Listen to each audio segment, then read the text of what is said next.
So this is the quote that says it all. So if you can't measure it, you can't manage it, and if you can't manage it, you can't improve it. And in the measurement, we typically produce data.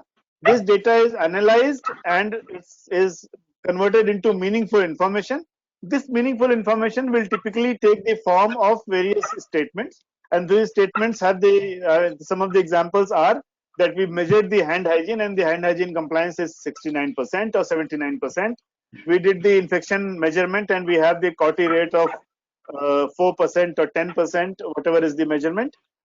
We did the prescription writing, and these are the common problems that we have found in prescription writing, and the various issues with prescription writing. So legibility issue is in 50% prescriptions. The incomplete prescriptions are so many percentage. So that is the kind of information that is generated.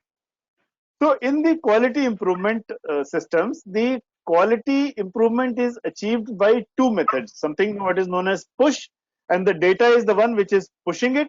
This is typically the data that is generated out of measuring the gaps. So we measure the gaps and then we fill those gaps. So this is like pushing the quality improvement. And then we have a pull method, where the analysis of the data will tell you that these are the next steps to be carried out, and then when we implement those steps, that becomes the pull of the quality improvement. So the data pushes and pulls quality in the direction in which we want it to go. Therefore, the data is extremely important. That's the point that is being made here. So what are the objectives of measurement? Typically, these are the objectives that we see. So we provide data to inform the quality improvement efforts. So we need to find out what is the present infection rate. Then we repeat the measurement after 3 months and say, okay, whether we have become better or we have gone worse. So this is the data which is used to inform the quality improvement efforts. Sometimes we can use the data generated against a benchmark. So we say that the benchmark is 10% and we are 29%, so we have so much of scope to improve. Confirm that the structures, processes, and outcome meets the standards. So this is again objective of measurement. So when you have checklists and based on those checklists you do some measurements, that is what kind of information will come. We use it for comparison. So we compare the data. We compare two facilities, we compare two hospitals, we can compare two wards, we can compare two different care providers. So surgery being done by one surgeon and surgery being done by another surgeon. So all kinds of comparison are done using measurements. Measurements help in decision making by patients, doctors, and organizers of care. So typically when the patient is signing a consent form, we tell him that this is the probability of the various risks that he is likely to have in a particular procedure, and so this becomes a basis on which the decision is taken. Similarly, the organizations will take a decision based on the data, let's say based on footfall, so that if the number of footfall is more, then they will need to expand the facility or add a new procedure or a treatment or a specialty. So it helps in decision making. It helps in eliminating or improving the substandard processes. So typically, one example which comes immediately to my mind is the internal quality control data, which is part of the which is commonly done in labs. So when we run a quality sample or the quality control QC sample every day, we know whether the measurement is appropriate, and then we improve it if there is a requirement. Similarly, the EQUAS information that comes. So the external quality assurance scheme, which most labs join. So when you get the analysis of your test results and compare it with others, this improves the this helps in improving the processes. Highlighting, rewarding, and disseminating best practices. This by far is easy to understand. Monitoring changes over time. This we have covered. Identify and address needs. So data will also tell you that this particular requirement exists. Now, typically, one example which comes to my mind is the facility round. So in the hospitals, all of us do facility round of some kind. And when we do rounds, we do discover gaps, whether these gaps are in terms of the infrastructure or facility that requires replacement or something that requires improvement. The next is to know the present status. This is a common requirement. So where do we stand today is something that is given by the data. So this requires measurement, and this is what we do in most audits. So when you do an audit, let us say you do the audit of all the lab coli patients in last 3 months. So when you do the audit, we by doing the audit, we generate certain measurements, certain data, and that helps us in knowing where we stand today in terms of observing the protocols for lab coli in our hospital. Then comparison along timeline, I think we have seen. Comparison with peers, we have covered that. Comparison with standards or benchmarks nationally or internationally, yes, that's another use of the measurement. Now let us come to what we measure. What is it that we want to measure?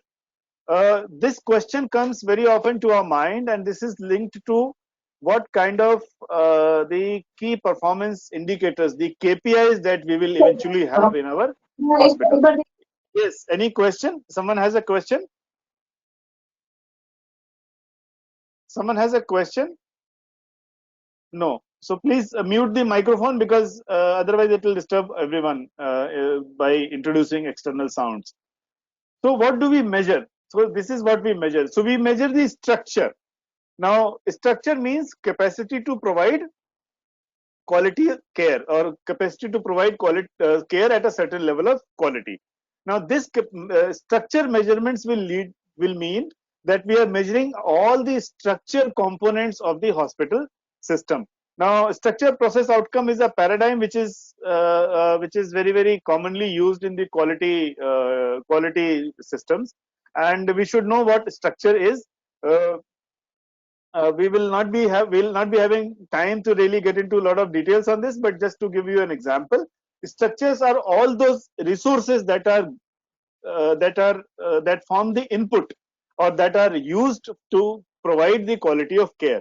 So these resources can be the building equipment, manpower, resources, policies, procedures, patients themselves, beds, equipment, all that. So when we measure any structure, this is to see whether there is a requisite capacity that exists to provide the care at a certain level of quality. So one example could be when we do the measurement of the crash carts. So you take a checklist and check all the crash carts in your hospital. So what do we figure out in that? We figure out whether the crash carts are appropriately stocked, which means it is a structure element. And once, if they are appropriately stocked, then we are reasonably assured that yes, if the crash cart is reasonably stocked, we will be able to provide appropriate care when a time comes to address a cardiac arrest. So this is one simple example of the structure measurement. Then we have process measurements, something what is known as the performance, and this will be the examples for this are when we measure compliance to a particular protocol. So when you are doing the cardiopulmonary resuscitation as part of Code Blue, and we have a person who is called a recorder in the CPR or in the Code Blue team, and this person is simply recording whether all the steps have been done correctly. So this is the process measurement. And then we have outcome measurements which measure the results. All the measurements that deal with, for example, hand hygiene compliance or infection rates or the recovery rates, the satisfaction rate, they are essentially the measurements of outcomes. So this is what we measure. In addition to these three common measurements, we also measure the cost measurements. So cost measurements are extremely important, because eventually all of us want to become as cost efficient as possible. So providing maximum care with minimum resources or minimum investment. We are also concerned with what is called the return on investment. So that will also need some amount of cost measurements. So cost measurements are also the measurements that are commonly done. Then we have the measurements of judgments. So these are done when we are trying to assess a care procedure. So when we do a medical audit, we are trying to do the measurements of judgment. When you audit deaths in your hospital, you say, okay, this audit is being done, or this is the death audit which is going to review all the deaths in this hospital in last 6 months or last 3 months. There we are doing what is called measurements of judgment. So whether the clinical judgments were taken correctly, whether they were taken timely, whether they were appropriate to the situation under which the patient care was being given. So these are the measurements that we do. And lastly, we do the measurements for improvement. So this measurement is this last one is applicable to all other categories, all of the categories which are above it. This is to see whether our structures have become better, whether our processes or performance have become better, or whether our outcomes have become better, whether our cost has become better in terms of return on investment or efficiency, and whether we are taking better judgments. So this measurement for improvement is also the measurement that we do as part of quality improvement processes. So little bit more details. I have already covered these examples. So let us quickly look at these things are, what these things are. So the structure components are infrastructure, skill, qualifications of professionals and administrative system to deliver care. And these are the resources typically. So you have man, material, machine, minute, enterprise, presumed capacity of provider. So if a person is licensed as a surgeon, so you take him as a surgeon and then say that, okay, he's supposed to be providing the skill at a certain level. Facilities, so we measure the building, space, machinery, equipment, and we also look at the policies and procedures. So these are structure measurements. Then we have process measurements, which are basically the performance measurements, and these will encompass the individual components of care and their interactions. And these includes the interpersonal aspects of care. So when we measure whether the consent is being taken correctly, whether it is being administered correctly, whether the handovers are being done correctly, whether certain actions are being done timely, and whether the convenience of the patient is factored into the entire arrangement of providing care. So these are the examples of the process measurements. Then we have technical aspects of measuring the accuracy, adequacy, appropriateness, errors. These are again the measurements of processes. And then the next we look at the outcome measurements. And in outcomes, we look at recoveries, we look at restoration of functions or survival. So we have measures for survival, we have measures for relief of symptoms, unintended effects of treatment, so adverse events. We measure satisfaction, we measure the value that has been derived.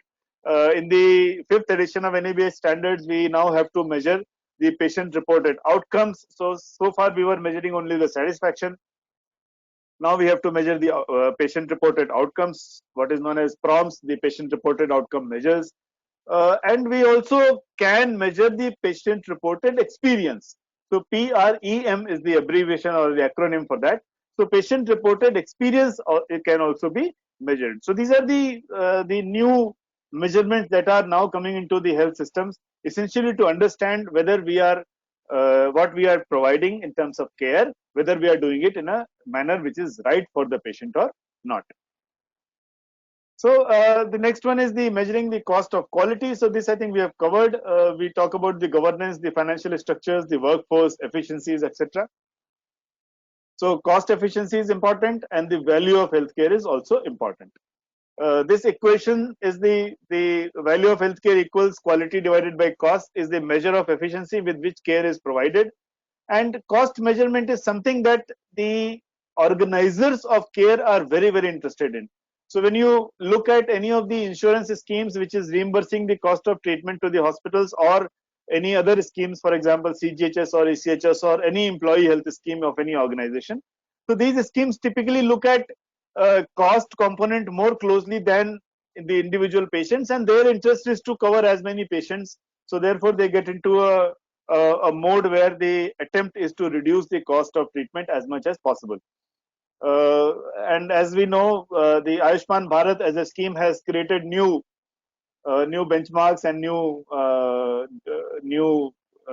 ways of looking at costs.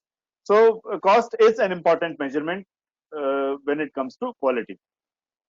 And finally, we have the measurements of judgments. I think we have covered a lot of examples on this.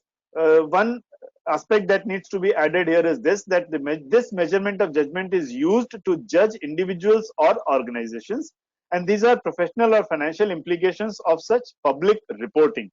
Now, the measurements of judgments can also be subject to a lot of, or rather that they can create circumstances where the organizations and the individuals will come under tremendous criticism for the kind of judgments they have taken, and therefore this is something which requires a lot of efforts in order to keep it transparent and to keep it ethical and also keep it improvement oriented, because these results have the potential to create situations where the organizations will come under criticism, or the individuals will come under criticism, and therefore these measurements can also become subject to denial, and they can also become subject to manipulations.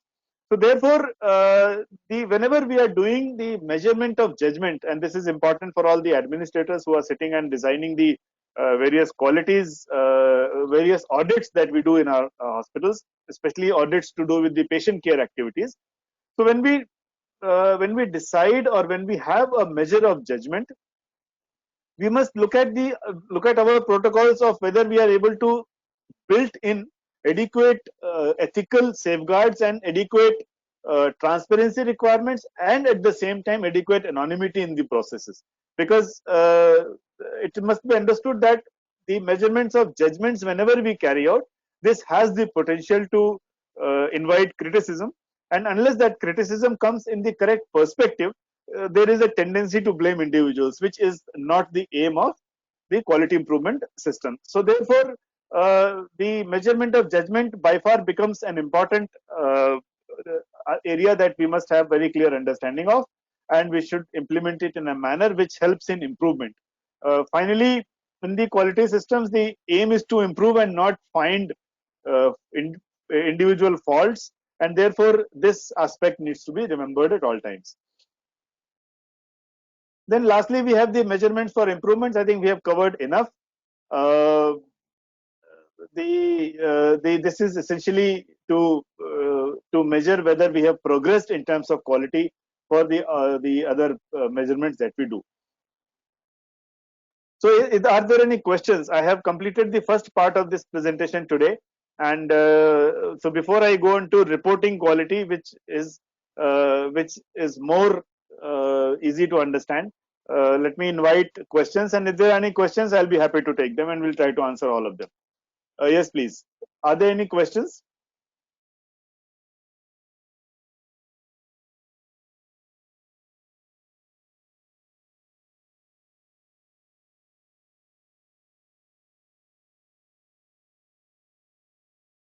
No questions?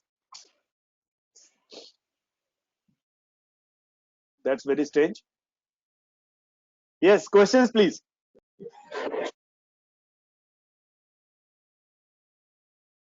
Okay, so if there are no questions, we will still have another opportunity at the end of this presentation.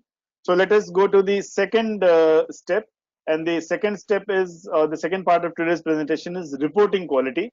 So whatever measurements we have done, and we have generated the key performance indicators, or the indicators as they are called in the NABH, or the performance measurements that we have created or generated out of the measurements. So these have to be reported, and these have to be reported in the manner in which they can be understood by people who are not directly involved in quality measurements, and this must be understood also by people who are supposed to be allotting the resources for making improvements that will be required as part of our follow-up action to these measurements. So let us see what these are.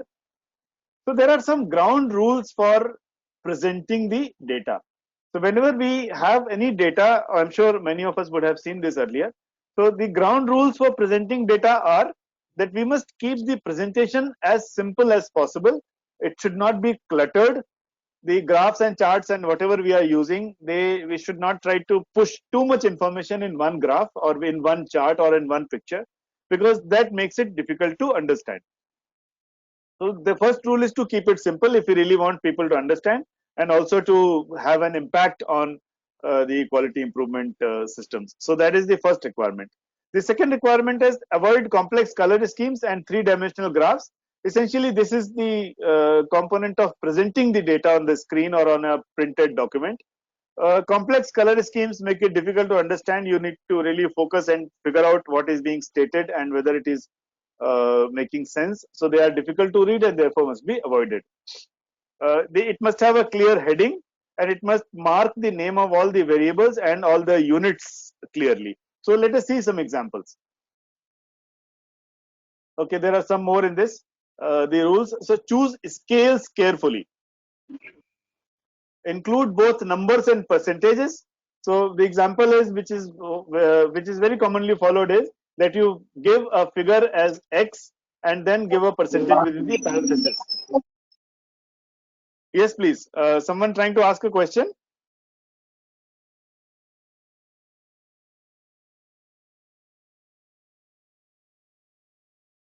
Okay. If we are grouping data, be sure that the groups do not overlap and that the groupings are evenly spaced. So for example, you have measured, let us say, a pediatric age group, and you are trying to then depict the data on a bar chart, and you say that, okay, all children within the age group of 0 to 12 months, and then 12 to 24 months, and 24 to 36 months. This will be a even spacing of groupings, and this will also not have the overlap.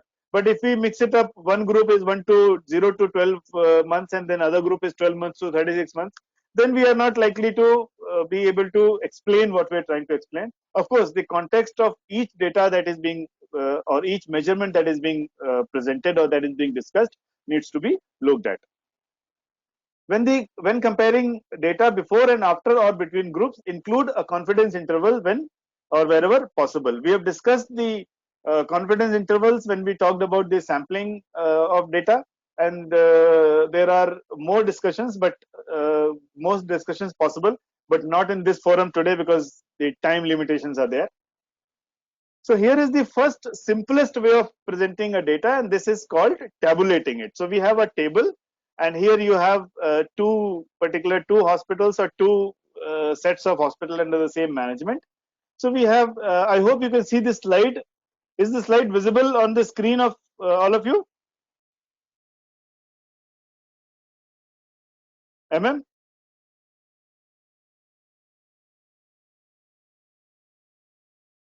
Yes, sir. Okay, so the slide is visible. So this is one simple example of tabulating the data. We make a table and we say, okay, site 1, site 2, or hospital 1, hospital 2. And then we say, okay, scenario 1, service 1, that is orthopedics, maternity or obstetrics, and these are the total numbers. So this is the way we can present a data. And like I said in the previous slide, the numbers, absolute numbers are given and the percentage is given in the parenthesis. So this is one simple way of presenting data. This also enables comparison. But this tabulated form is okay when we have data which is in a limited variety. I mean, here you have just two sites and just two services in each site. So it is possible, 2 or 3 services. So it is possible to push data in a small table like this. But if it is a large number of bits and pieces, then this tabulating may not be a very good way of presenting it. So let us see what are the other methods. So this is another method of tabulating the data. This shows the client satisfaction survey results, and here you have, is this slide visible? You can maximize it actually on your screen. Let me also maximize to help display. Is this visible? Yes, sir. Okay, so this presentation also we will share at the end of it. So all those who want the presentation, please provide your email ID in the chat box. The presentation will be sent to all of you, all those who provide the email ID. So here is the table that shows the patient satisfaction or the client satisfaction survey results, and it provides the parameters or the elements of service, and then it says, okay, service 1, service 2, service 3, the orthopedics, maternity, total. So like that. So this is one way of presenting the data. Now, which presentation method to use when? So this one table summarizes the whole of it. So it says when you are presenting or when you are showing the population characteristics, for example, age or ethnicity, the easiest way to present this is using the pie chart or the bar chart. Whenever we are trying to show the magnitude, the numbers or the let us say the number of children in different age groups. So this will show the magnitude, and this can be easily shown on a bar chart. The frequency of occurrence of a certain event or certain things like let us say patient falls or adverse events or the infections or any clinical practice. So the methods to show are the pie chart, the bar chart, or the Pareto's chart. We will come to Pareto's chart. It's an interesting way to present information. Then when we are looking at trends over time, so we use a line graph and we use a control chart. We will also see what a control chart is. Then whenever we want to show the distribution of data, then we use a histogram or a scatter diagram. And whenever we want to show relationship or association between two things which are disparate, which are not connected directly. For example, the consumption of hand rub in the hospital and the hand hygiene compliance, or consumption of hand rub and the infection rates. So when we want to see association between two different or two disparate bits of information, then we use what is called a scatter diagram. So this is an example of pie chart. I think all of us have seen it and it's easy to understand. There is a variation of it which is called a donut chart. It looks like a donut, that is why it's called a donut chart. Essentially the similar concept of displaying the data. This is a bar graph and we have covered an example of this. So here in this graph you have the specialties and you have the absolute numbers given as n equal to 23, for example, in this, and the percentage is also given alongside. So this each bar has the requisite information. This is Pareto's chart, which shows the types of medication errors in a sample that was 430 in number. And this Pareto's chart actually prioritizes the various types of medication errors that have been found in this audit or in this study. So these 12 kinds of errors which have been displayed here in the descending order of occurrence. So we have the dose missed that happened 92 times out of 430, and we have unauthorized drug being administered. This is once out of 430. And this Pareto's chart allows you to prioritize your interventions. Typically, when we discover when we have this kind of a result of a study, it may not be possible to have interventions for all the 12 types of errors which have been discovered in this particular study. So therefore, we want to find out which are those important errors which we should address first, and the others can be addressed little later. So this will be required essentially when we do not have the capacity to take on the entire problem in its totality. So we look at the components of it and then we address in bits and pieces. So in this example, Pareto's chart, which is essentially the 80-20 rule. So if you see this chart, you will realize that the first four types of medication errors, the dose missed, the wrong time, the wrong drug, the overdose, these four constitute 80% of all the errors that have been seen. So 80% of 430, which is first four added together. So 92 plus 83 plus 76 plus 59. So this approximately is 80%. Of course, this is approximations only. So these four errors, if we correct, then we will achieve 80% improvements in the medication errors. So this is the logic of using the Pareto's chart. The next one is the bar chart with comparison. So you compare it either as a before after intervention or compare it for two different years or two different time zones.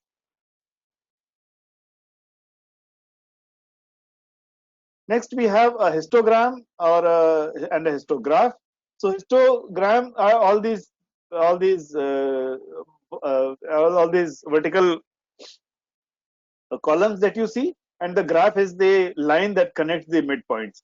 So this is good for grouping, presenting the group data. Yes, please. Somebody is asking a question.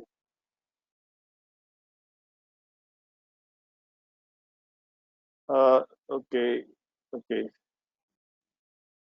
Next is the scatter diagram. So scatter diagram, here is the surgery priority and wait days. So how many days a person has to wait and what is the priority of that particular surgery to be done. So the priority score is given on the vertical, along the vertical axis, and the number of days awaited is on the horizontal axis. So here you can see those 4 dots or the 4 points which are there in the circle. These represent those high priority surgeries which have to wait the longest. So if we figure out these, then we can do some intervention using this information. Then we have line graphs or the time chart. These are typically along the timeline, and horizontal axis is the one that represents the timeline usually. So here you have the average emergency department waiting time in hours for 2 different hospitals. So we are doing a comparison. In the present day scenario, we see a lot of line graphs when the corona COVID-19 data is shown. So whenever you see a COVID-19 data, when it is trying to compare various countries or various states or various regions or various geographical comparison is being done about the incidence or the new cases or the mortality with the coronavirus, then we are typically using the line graphs. Then we have the control chart. This is used for the internal quality control data. So when you run the quality control sample in the laboratory, you run a QC sample every day and plot it on a chart like this. The horizontal axis is the number of days. So you for typically it is done for a month. So you have 30 days of plotting done on one graph. And it on day 1 the measurement was 250, the day 2 was 255, day 3 like that. And this will show whether our quality control systems are working properly. And if there is a consistent deviation on one side of the midline, in this case all the red dots, then we need to take certain action. The control chart also has an upper and a lower control limit, which in this chart is shown as UCL and LCL. These control limits are typically depicted in terms of the standard deviation. So a 3SD is something that we should be investigating. So if we reach there or we cross that, then we need to investigate and take some corrective actions to bring the measurements within acceptable limits. So these are the ground rules for interpretation of data. And whenever we are doing any interpretation of any measurement that we do, these are generic questions that must be answered by every measurement that we do. Unless these questions are answered, we should not do that particular measurement. So in other words, if we look at these questions first, and then we set out or then we go about measuring the data that we do, when we decide which KPI, which key performance indicators to use in the hospital, which one to not use, then these questions help us in deciding that. So let us see these questions. These are the simple ones. So what is the problem in question? We must be able to frame the problem in question properly. A lot of times the clinical audits are done for problems which are not significant or where there is no obvious issue to address. For example, you already have a very good rates in your cath lab or the PTCA procedures, and you continue to do the audit again and again just to show the accreditation system that you're doing audit. This is a pure waste of time. I mean, if you do not have a problem in an area, you do not have a problem of, for example, the surgical site infection, and then doing again and again audit of surgical site, is not helping. So we must figure out what is the problem in question. Then what can we improve? This is an important part of every measurement, especially in the quality system, because with every measurement, the implication is that we will improve it in future. Now, if we are not able to do the improvement, for example, you are trying to measure something which will improve only with an external intervention over which you have no control, then there is possibly no point in trying to measure that requirement. An example could be that you are trying to audit, let us say, deaths within 2 hours of arrival in the hospital. While I agree that you will, in some instances, you will figure out that there were lacunas in the way these cases were addressed in the emergency department. But most common situation will be that if a patient is dying quickly after reaching the emergency department, then there was very little that could be done by the emergency department. So an audit which is looking at this particular problem may not be a very nice audit to do unless you have very good reasons to believe that there is something that we can improve there. So this question, whether we can make an improvement, is an important question to answer. The next one is, how can you improve? Yes, the measurement must at least indicate, if not clearly tell, they must indicate whether in what manner the improvement can be done. So when we are collecting data, those data collection forms and the data collection formats will need to include those components. We have covered these things in more detail in our courses, because a forum like this doesn't allow us really uh, to to have that the luxury of time. But if there are questions that need to be addressed, especially how can we improve, I mean, this kind of question, you're welcome to write to us. We will make an attempt to answer each and every question that comes to us. The next question to answer is, has the correction been achieved? So a measurement is being done today and an improvement being effected within next 1 week. Then we must measure it after a certain period of time to see and to verify whether the correction has been achieved and whether the correction is continuing to be implemented. There is no point not measuring the sustainability of a particular corrective action. So if the hand hygiene is improving based on certain measurement, then we must continue to ensure that the hand hygiene is maintained at a certain level. Then only it is going to be beneficial. Then the next question, that has the improvement been sustained, this we've covered. So these are the two sides of the measurement story that I thought will be relevant to all of us. What to measure, how to measure, and then how to report this information, and what questions we must answer before picking up a particular measurement and putting it in our practice in the quality systems. I have finished. If there are questions, then I'll be happy to answer.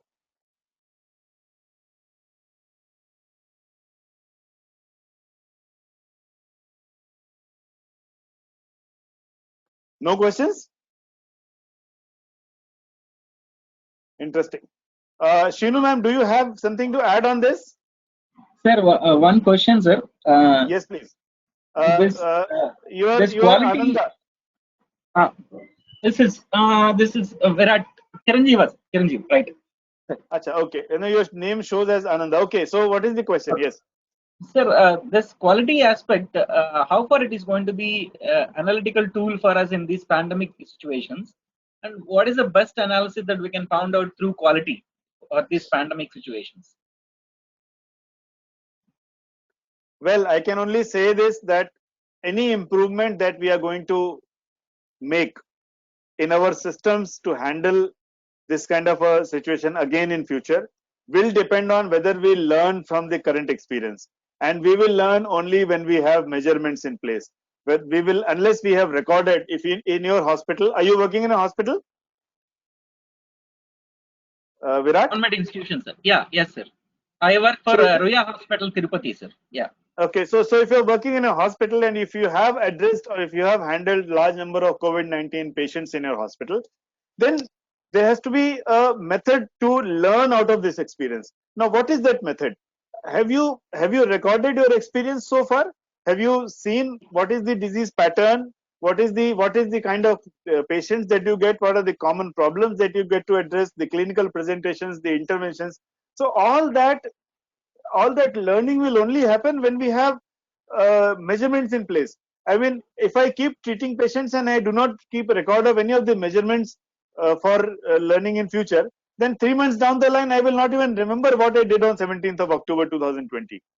And I think this situation is happening with a lot of us in a lot of hospitals, where we don't remember what we did in the month of April, to when there was a flood of patients, when there was a lockdown in place, when the resources was not proper. And then how did we manage the infection control requirements? How did we manage, what improvisations we did, what measures we put in place for keeping ourselves safe. So these things will come out of measurements only. And measurements is fundamental to any quality improvement process.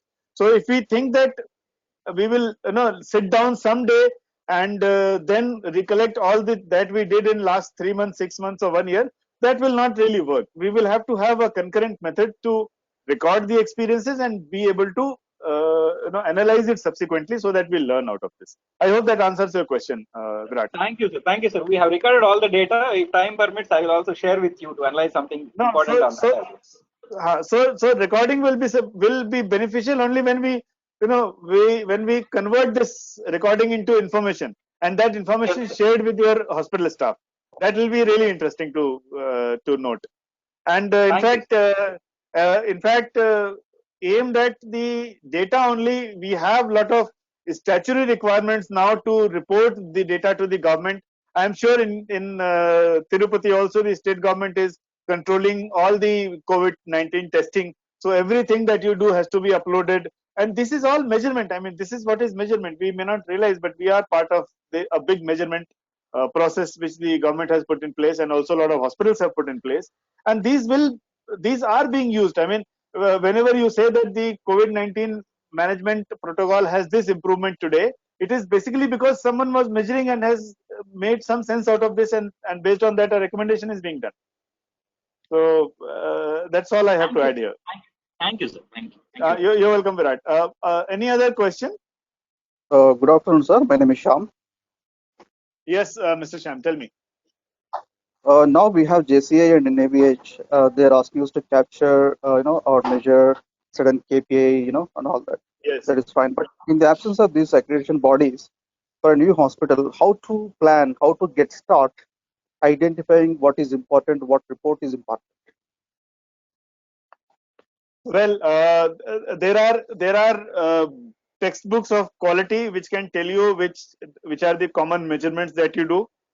Let me list the factors that you will have to consider when you are doing the measurements. Firstly, you will have to divide your measurements into various categories. So whether it is the patient related care processes that you are measuring, or whether you are measuring the facility, or whether you're measuring safety. So even if you do not have the NABH or the JCI standards implemented, if you look at those standards and list out the measurements that they have recommended and implement them before even you go for accreditation, that will really help, because those measurements are standardized, those measurements have been tested in other organizations, and you will not be reinventing a wheel. So that's one way of looking at it. The second way is, once you have started out with a new hospital, you have to figure out what specialty, what kind of patients, and what is important to you in your geographical location, and you'll have to have measurements directed towards that. It will not be possible to really give you a templated answer in a setting like this. But yes, if the question is more qualified, and maybe we can address it directly on one-on-one basis. So you can send a mail to us. We will try to see how we can help you. Thank you so much, sir. Okay, I'll just open the chat box because there are a lot of comments that have come. Let me see from the beginning of it if there are questions. So let me take the questions which have been asked. How do we answer? Okay, so Vijeta has asked, how do we ensure accuracy of data? So, madam, data validation is an exercise that is part of the measurement processes. I think in one of the live programs we have covered it. We have also covered this in most of our quality related uh, courses that we have. So you can go through those courses, look at that. It is essentially the requirement of validating the data that you have collected, and there are methods of validating data which will ensure the accuracy. Uh, Role of quality in these pandemic periods. I think, Virat, I have answered this question for you. Okay. Then we have the next question. The emails, whichever emails have come, the presentation will be sent to all of you without doubt by tomorrow evening. Okay. Then Madam Archana, oh, so you are there, Madam. Good evening. Nice to see you on board. Uh, okay. So Virat has asked one more question. Please have your contact details. Okay. So I'll share the email ID here on this forum, and that email ID is the best way to contact us. It is masterclass@rafha.org. So this is the email which can be used by everybody to communicate with us. There is someone who regularly checks this email. Okay, no more questions. I'm only seeing the emails for the presentation part. Okay, so Server Hussain has asked a question. What is the baseline data? Okay, so what is a baseline data? So baseline data is something that forms that what you measure for the first time. I think that is the simplest way to look at baseline data. Now this baseline data will depend on the context. So for your hospital, if you're doing a particular measurement, then that becomes baseline for you. But for a group of hospitals or for a region or for a state or for a district, the baseline might be different. So baseline data is essentially what you measure for the first time, and then the measurement that you repeat. So you compare it with your baseline. That's what baseline is. Okay, Dr. Madhulika Jain, ma'am, you will be getting the presentation. Okay, Dr. Ashok Sharma has asked what is meant by data point in the assessment. Dr. Ashok, can you kind of elaborate your question a little bit? I'm not sure I've got it right. Uh, Good evening, sir. Good evening. Yes, please. So, During so the assessment of entry level accreditation certification, okay. Yes. one assessor was asked to furnish a data point. So he asked me. That's why I am asking you the data point. Entry I level mean, certification. no. The standards do not have anything called data point. Okay. He might be referring to a particular measurement, your bed occupancy data or your infection control data or something like that. But really, data point, normally when we use this phrase or when we use this word data point, so when you're looking at a bar graph or a bar chart, then Sir, then one is it related to indicators, various indicators, 10 indicators, and maybe, I mean, I do not know the context, so I can't really get into his mind and then answer the question. It yesterday is he asked me. Yesterday. okay. Maybe you can ask him what is he looking at. But yes, most likely it could be an indicator. I mean, we are only guessing. Okay, Yeah. Thank you, sir. Manasi Mishra. Thank you very Okay, much. you're welcome. Manasi Mishra has asked, due to COVID, a lot of quality indicators could not get collected as lack of staff resulted in improper work records. How to present the situation to NABH for inspection? I think all of us are aware that the COVID-19 resulted in a lot of disruption in our work. And this is something which is not a secret. I mean, world over, it has happened. The staff could not, I mean, the hospitals were shut down or the staff was not there to do the work.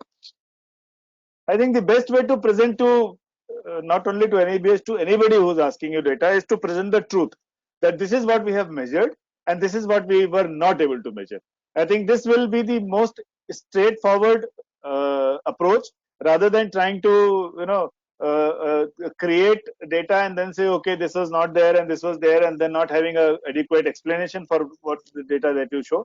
I think the best way will be to say that we were not able to measure because of these reasons, and that should be the end of the story. I don't think it will be a big problem as far as the accreditation decisions are concerned, but being forthright is very, very important. I think so. Straightforward should help. Okay, Tejaswini Srikhande has mentioned people always hesitate to document. Madam, what is it that you are referring to? Tejaswini ji?